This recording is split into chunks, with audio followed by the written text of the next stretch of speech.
No matter how strong your enemies may appear, no matter how terrible your situation may look, never see a situation as hopeless. When in trouble, the greatest danger we have is our impulse to overreact.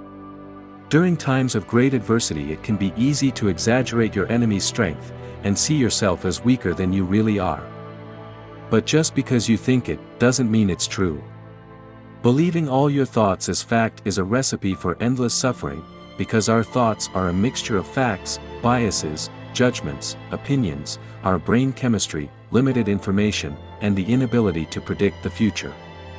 Be open to the idea that your thinking is not completely accurate. Always question your thoughts.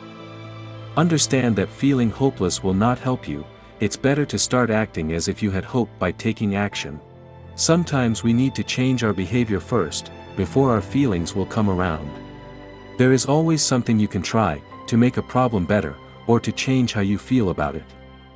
With a little clever manipulation, you can begin to turn things around.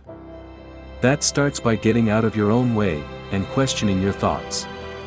The way to look at any problem is to understand that somewhere in that mess, there is a hidden seed of benefit, a small seed with amazing potential that you can't even imagine, because right now it's only a seed.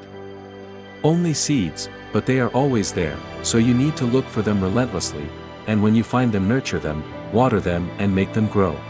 As Sun-tzu said in The Art of War, however desperate the situation and circumstances, don't despair. When there is everything to fear, be unafraid. When surrounded by dangers, fear none of them. When without resources, depend on resourcefulness. When surprised, take the enemy by surprise. Adversity and problems can be turned to your advantage, and that begins by questioning your thoughts, and then digging for those seeds of opportunity, those hidden seeds, that are always there.